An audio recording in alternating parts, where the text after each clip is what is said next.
بسم اللہ الرحمن الرحیم نحمدہ ونصلی علی رسولہ الکریم اما بعد۔ گزشتہ سبق میں ہم نے ولی، ولایت اور کرامت سے متعلق عقائد پڑھے تھے۔ آج کا عنوان ہے بدعت سے متعلق۔ سب سے پہلے کتاب کی بات کی طرف آتے ہیں کہ اللہ تعالیٰ اور رسول اللہ صلی اللہ علیہ وسلم نے دین کی تمام باتیں قرآن و حدیث میں بندوں کو بتا دی ہیں۔ اب کوئی نئی بات دین میں نکالنا جس کا ثبوت قرآن حدیث سے نہ ہو اور نہ ہی صحابہ و تابعین کے دور میں اس کا وجود ہو، درست نہیں۔ ایسی بات کو بدعت کہتے ہیں۔ بدعت بہت بڑا گناہ ہے۔ ویسے یہ تعریف بھی بڑی جامع اور معنی ہے، لیکن اگر اس کی اور آسان تعریف کی جائے تو یہ بھی کی جا سکتی ہے کہ بدعت ہر ایسا کام ہے جس کا ثبوت دین سے نہ ہو اور اس کی ضرورت بھی نہ ہو اور اس کو دین سمجھ کر کیا جانے لگے تو وہ بدعت ہے۔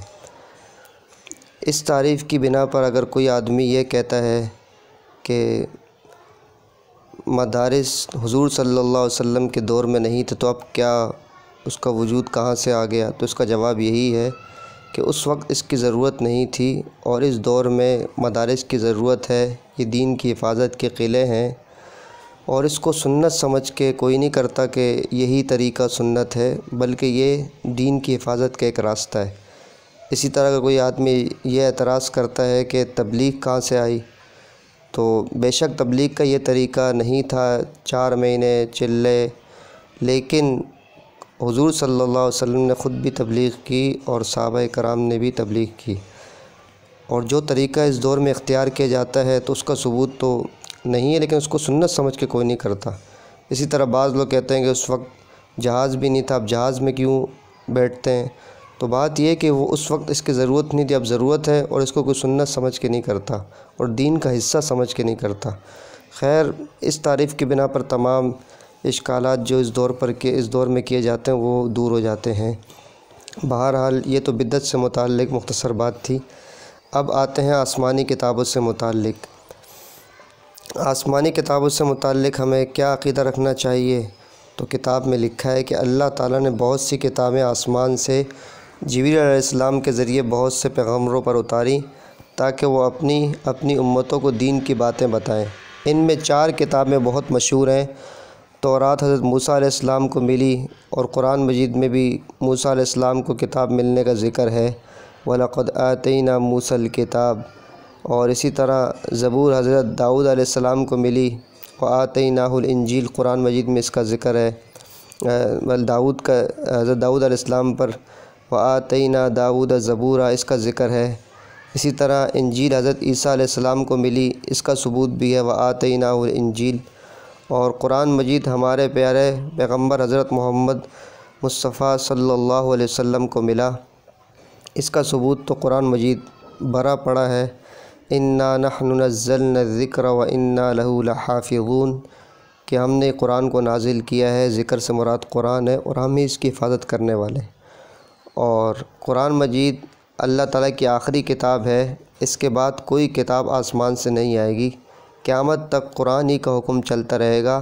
دوسری کتابوں کو گمراہ لوگوں نے بہت کچھ بدل ڈالا، مگر قرآن مجید کی حفاظت کا اللہ تعالیٰ نے وعدہ کیا ہے، جسے میں نے بھی آپ کے سامنے آیت پڑھی، اِنَّا نَحْنُ نَزَّلْنَا الذِّكْرَ وَإِنَّا لَهُ لَحَافِظُونَ، کہ اللہ تعالیٰ اس کی حفاظت فرمانے والے ہیں، اس کو کوئی نہیں بدل سکتا، چونکہ ہمارے نبی رحمت للعالمین ہے اور قرآن مجید ھدی للعالمین ہے، اور آپ صلی اللہ علیہ وسلم بھی تمام لوگوں کی طرف بھیجے گئے ہیں، جیسے پہلے بھی گزر چکا ہے، تمام جنات اور انسانوں کے نبی ہیں اور قیامت تک کے لیے نبی ہیں۔ یہ تو ہمارا 4 کتابوں سے متعلق عقائد کا ذکر ہوا۔ اب اگلی بات ہے صحابہ کرام رضی اللہ عنہم سے متعلق ہمیں کیا عقیدہ رکھنا چاہیے۔ تو سب سے پہلے یہ کہ صحابی کسے کہا جاتا ہے، تو صحابی کسے کہا جاتا ہے، صحابی کی تعریف یہ ہے، ہمارے پیارے پیغمبر صلی اللہ علیہ وسلم کو جن مسلمانوں نے دیکھا ہے ان کو صحابی کہتے ہیں، تو پہلی قید کیا ہے؟ مسلمان نے دیکھا ہو اور ایمان کی حالت میں دیکھا ہو تو وہ صحابی ہے، ورنہ بہت سارے کفار نے دیکھا اور ان کا انتقال کفر کی حالت میں ہوا تو وہ تو صحابی نہیں کہلائیں گے، بشرطے کہ وہ دیکھنے والا مسلمان ہی مرا ہو۔ یہ ایک اور قید ہے کہ خالی مسلمان ہونے کی حالت میں دیکھنا کافی نہیں، بلکہ مسلمان ہی مرا ہو، ورنہ بہت سے لوگ ایسے بھی تھے جنہوں نے آپ صلی اللہ علیہ وسلم کو دیکھا ایمان کی حالت میں، لیکن بعد میں وہ مرتد ہو گئے۔ اور جس نے مسلمان ہونے کی حالت میں صحابی کو دیکھا اور مسلمان ہی مرا وہ تابعی ہے، اور جس نے تابعی کو اسی طرح دیکھا وہ تبع تابعی ہے۔ ان سب کی فضیلت حدیث شریف میں خصوصیت کے ساتھ وارد ہوئی ہے، جو مشہور حدیث ہے۔ آپ نے سنا کہ آپ صلی اللہ علیہ وسلم نے فرمایا کہ سب سے بہترین زمانہ میرا ہے، پھر اس کے بعد والا زمانہ، پھر اس کے بعد والا زمانہ۔ تو پہلا زمانہ صحابہ کا، دوسرا تابعین کا، تیسرا تبع تابعین کا۔ اور صحابہ اکرام کی فضیلت بھی احادیث میں وارد ہوئی ہے۔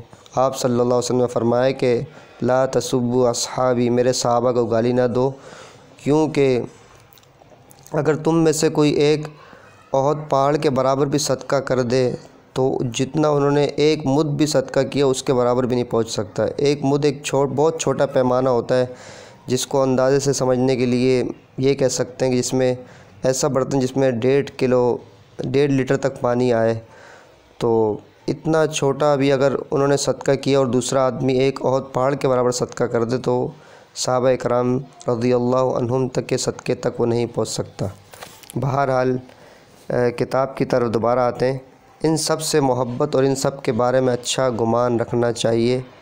اگر ان کا آپس میں کوئی لڑائی جھگڑا سننے میں آئے تو اس کو بھول چوک سمجھے، ان کی کوئی برائی نہ کرے۔ صحابہ کرام رضی اللہ عنہم میں سب سے فضیلت والے 4 صحابی ہیں۔ سب سے پہلے حضرت ابوبکر صدیق رضی اللہ عنہ ہیں۔ حضرت ابوبکر صدیق رضی اللہ عنہ رسول اللہ صلی اللہ علیہ وسلم کے بعد ان کے نائب بنے اور دین کا انتظام سنبھالا، اس لیے آپ خلیفہ اول کہلاتے ہیں۔ اس میں تو کوئی دو رائے نہیں ہے، ابوبکر صدیق رضی اللہ تعالی عنہ خلیفہ اول ہیں، چونکہ آپ صلی اللہ علیہ وسلم نے امامت صغریٰ کے لیے، جیسے جو امام اور مقتدی کا رابطہ ہوتا ہے، اس کے لیے ابوبکر صدیق رضی اللہ تعالیٰ عنہ کو نامزد کیا تھا۔ آپ کی آخری عمر میں ابوبکر صدیق رضی اللہ تعالیٰ عنہ نے نماز کی امامت فرمائی، تو جو امامت کبریٰ ہے، جس کو خلافت کا منصب کہا جاتا ہے، جس کا تعلق لوگوں کے امور کو دیکھنا اور ان کی ذمہ داریاں، جو ان کی امت کی ذمہ داریاں جو آتی ہیں خلیفہ پر، اس کو دیکھنا اور تمام طرح کے مسائل دیکھنا وہ خلیفہ کا کام ہوتا ہے، تو اس کے حقدار بھی ابوبکر صدیق رضی اللہ تعالی عنہ ہی ہیں۔ آپ تمام امت میں سب سے افضل ہیں۔ ان کے بعد حضرت عمر رضی اللہ عنہ ہیں، آپ دوسرے خلیفہ ہیں۔ ان کے بعد حضرت عثمان رضی اللہ عنہ ہیں، آپ تیسرے خلیفہ ہیں۔ اس کے بعد حضرت علی رضی اللہ تعالیٰ عنہ ہیں، آپ چوتھے خلیفہ ہیں۔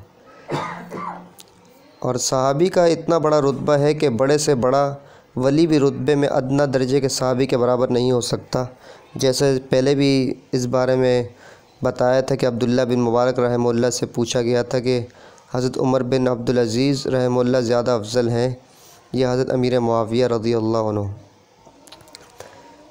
سوال یہ تھا کہ ان سے سوال کیا کیا گیا کہ حضرت امیر معاویہ رضی اللہ تعالیٰ عنہ زیادہ افضل ہیں، حضرت عمر بن عبدالعزیز رحمہ اللہ زیادہ افضل ہیں؟ تو اس پر عبداللہ بن مبارک رحمہ اللہ آگ بگولا ہو گئے اور بڑے غصے سے یہ جواب دیا کہ حضرت امیر معاویہ رضی اللہ تعالیٰ عنہ جو غزوات میں آپ صلی اللہ علیہ وسلم کے ساتھ شریک رہے، ان کے ناک کے نتنوں کے اندر جو گرد و غبار آیا وہ بھی عمر بن عبدالعزیز سے افضل ہے، اس کے برابر بھی عمر بن عبدالعزیز رحمہ اللہ نہیں پہنچ سکتے۔ خیر، عمر بن عبدالعزیز رحمہ اللہ کا مقام بھی بڑا اونچا مقام تھا، آپ کو عمر ثانی کہا جاتا تھا، لیکن بہرحال صحابی کا درجہ وہ بڑا ہے، بڑے سے بڑا ولی بھی اس رتبے تک نہیں پہنچ سکتا۔ اللہ تعالیٰ ان تمام باتوں پہ ہمیں مرتے دم تک عمل پیرا رہنے کی توفیق عطا فرمائے۔ وآخر دعوانا الحمد للہ رب العالمین۔